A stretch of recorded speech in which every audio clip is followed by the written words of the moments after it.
নাই, দান বাক্স নাই, শিরকি বিদআতের কাজ নাই, তবে সেটা ভাঙলি কেন? আল্লাহর ঘর মসজিদে আগুন দিলি কেন? আল্লাহর দান, আল্লাহর গাছ যেখান থেকে মানুষ অক্সিজেন গ্রহণ করে, ফল গ্রহণ করে, সেই গাছ কাটলি কেন? আমরা এদেরকে চিনি, এরা বাংলাদেশে আরো একবার রাজধানীতে ভাঙচুর চালিয়েছে। এরা হলো সেই জাতি যারা রাজধানীতে বাইতুল মুকাররমে কোরআনের দোকানে আগুন দিয়েছে। মুর্শিদপুরে মসজিদে আগুন দেওয়া, কোরআনে আগুন দেওয়া এটা নতুন নয়, ওদের পুরনো অভ্যাস। এরা এদেশের জঙ্গি পয়দাকারী, এরা নিজেরাই খোদ জঙ্গিদের এজেন্ডা। এই দেশের শান্তি শৃঙ্খলা বরবাদ করে দিতে চায়। এই দেশের শান্তিপ্রিয় মুসলমানদেরকে বিশ্ব দরবারে উগ্র হিসেবে পরিচিত করতে চায়। সম্মানিত উপস্থিতি, আজ আমরা এখানে উপস্থিত হওয়ার প্রয়োজন ছিল না। আমরা একটা সামান্য বিষয়কে কেন্দ্র করে এখানে উপস্থিত হইনি। আজকে উপস্থিত হওয়ার পিছনে তিনটা ঘটনা আছে। তিনটা ঘটনার মধ্যে একটা ঘটনা কিছুদিন আগে আপনারা অনলাইনে দেখেছেন। আমি মুফতি আলাউদ্দিন জিহাদি সাহেব এবং আমাদের আরো বরেণ্য ওলামায়ে কেরাম সহ শেরপুরের জেলার সম্মানিত ডিসি মহোদয়ের আহ্বানে মুর্শিদপুর দরবারের পক্ষ থেকে আমরা সেখানে ডিসি মহোদয়ের আহ্বানে ডিসি অফিসে 2.5 ঘন্টা ওয়েট করেছিলাম এই জঙ্গি গোষ্ঠীদের জন্য। 11 জনের নাম লিখিতভাবে ডিসি মহোদয়ের কাছে উপস্থাপন করেছিল, তারা আসবে আমাদের সাথে কথা বলবে।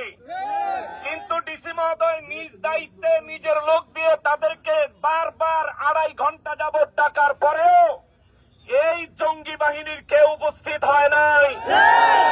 বরঞ্চ তারা পরবর্তীতে গত কয়েকদিন আগে দরবারে হামলা করেছে, আবার গতকাল দরবারে হামলা করেছে। তিনবার নির্যাতনের শিকার হওয়ার পরে আমরা রাস্তায় নামতে বাধ্য হয়েছি। আমরা প্রশাসনের কাছে জবাব চাইতে বাধ্য হয়েছি।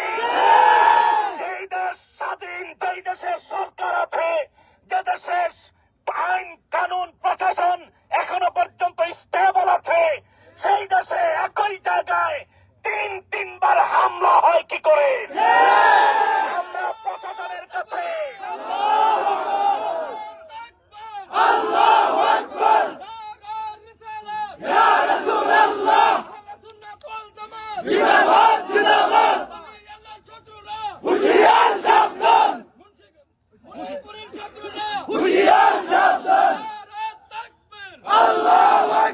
সম্মানিত উপস্থিতি, আমরা প্রশাসনের কাছে নিরাপত্তা কামনা করি, উগ্রতা নয়।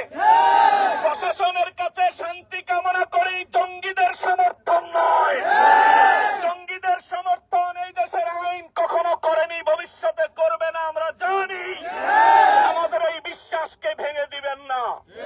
যারা মুর্শিদপুর দরবারে হামলা করেছে, আমরা আগামী অন্তত 1 সপ্তাহের মধ্যে দৃষ্টান্তমূলক আইনি ব্যবস্থা দেখতে চাই, নিউজের মধ্যে দেখতে চাই এবং সোশ্যাল মিডিয়ার মধ্যে দেখতে চাই। আজ আমরা গত রাত থেকে কয়েক ঘন্টার আহ্বানে আমরা এখানে যে লোক সমবেত হয়েছি, বিভিন্ন স্পটে 3 লক্ষ লোক সমবেত অলরেডি হয়ে গেছে। মনে রাখবেন, যদি 1 সপ্তাহ সময় পাই, বাংলা আবার স্বাধীন হবে। মনে রাখবেন, যদি 1 সপ্তাহ সময় পাই, আবার যুদ্ধ হবে। মনে রাখবেন, যদি সময় পাই, আবার কারবালা হবে। ঘুমন্ত সিংহকে জাগ্রত করবেন না, ঘুমন্ত সিংহকে জাগ্রত করবেন না। আমাদেরকে নিরাপদে থাকতে দেন। আমাদের কাছে মানুষ আসলে আমরা খাওয়াই, আমাদের কাছে মানুষ আসলে আমরা আদর করি। এজন্য লক্ষ লক্ষ মানুষ আমাদের কাছে আসে। আজ যারা এসেছে, কাউকে আমরা গাড়ি ভাড়া দেই নাই, নিজের পয়সা দিয়ে এসেছে। আজ যারা এসেছে, সকালের নাস্তা কাউকে আমরা খাওয়াই নাই, নিজের পয়সায় খেয়েছে। এদেশ ইসলাম প্রিয় দেশ, এদেশ মুসলমানদের দেশ। এই দেশে ইসলাম আনছে আল্লাহর ওলিরা। ও আল্লাহর ওলিদের দরবারে বা মাজারে যারা হামলা করে, প্রশাসন তাদের বিচার করেন, তাদেরকে গ্রেফতার করা হোক, তাদেরকে আইন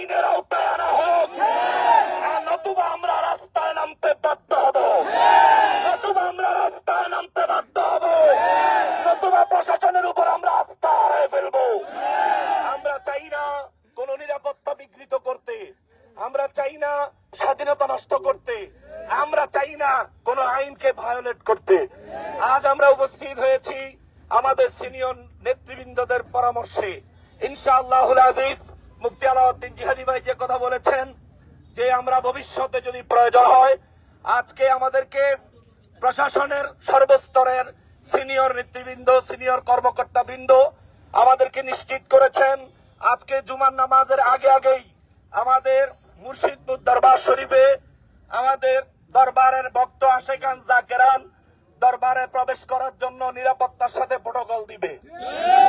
আমরা চাই আজকের দিনে মুর্শিদপুর দরবার থেকে জুমার নামাজের সময় যেন একটা ভিডিও আমাদের লোকেরা দিতে পারে মুর্শিদপুর দরবারে জুমার নামাজ হচ্ছে, ঠিক কিনা বলে? আমরা এটাই চাই, নামাজ চাই, শান্তি চাই, মেহমানদারি চাই, উগ্রতা চাই, উগ্রতা চাই। সব শেষে একটা মেসেজ দিয়ে দেয়, শুনুন, এখনো পর্যন্ত যারা নিজেদেরকে পীর দাবি করেন, সুফি দাবি করে নিজেদের মুরিদদেরকে বিভিন্ন জিহাদি চেতনা থেকে, লং মার্চের বিভিন্ন সাংগঠনিক প্রোগ্রাম থেকে যারা বিরত রাখছেন, প্রোগ্রামে যুক্ত হওয়া, নিজেও বিরোধিতা করছেন, মনে রাখবেন মুর্শিদপুরের বিপদে সারা দেশ এগিয়ে এসেছে। আপনার বিপদে কেউ আসবে না, আপনার বিপদে কাউকে পাবেন না, কুকুর বিড়ালের মতো মারবে, কেউ দেখবে না, আপনার জানাজায় কেউ হাজির হবে না। সুন্নি পরিচয় দিলে সবার পাশে থাকুন, সুন্নি পরিচয় দিলে সমস্ত দরবারকে নিজের দরবার মনে করে, সুন্নি পরিচয় দিলে প্রতিটি সুন্নিকে নিজের দেহের মতো মনে করুন। সম্মানিত হাজিরিন, এই আহ্বান রেখে ভবিষ্যতে নেতৃবৃন্দের নির্দেশনার জন্য অপেক্ষা রেখে আজ আপনাকে এখান থেকে বলছি, থেকে বলছি, আপনারা যারা লাইভে আমাদেরকে দেখছেন সবাই সুষ্ঠুভাবে সুন্দরভাবে যে যতদূর এসেছেন দয়া করে ফিরে যান। আমাদের পরবর্তী নির্দেশনা আসা পর্যন্ত অপেক্ষা করেন। ইনশাআল্লাহ প্রশাসন যে ওয়াদা করে আমরা বিশ্বাস করি তারা ওয়াদা রক্ষা করে। আজকে জুমার নামাজ যদি আমার মসজিদে, আমার মুর্শিদপুর দরবারে জামাতের সাথে জুমার নামাজ আদায় হয় এবং আগামী এক সপ্তাহে মুর্শিদপুর দরবারে দখলের বিষয়ে কোনো প্রশ্ন যদি না আসে, ইনশাআল্লাহুল আজিজ আমরা যেভাবে প্রশাসনের উপর সারা জীবন শ্রদ্ধাশীল ছিলাম এভাবেই শ্রদ্ধাশীল থাকবো। ওয়া তাওফীক ইল্লা বিল্লাহ। আমি এখানেই শেষ করছি। আসসালামু আলাইকুম ওয়া রাহমাতুল্লাহি ওয়া বারাকাতুহু।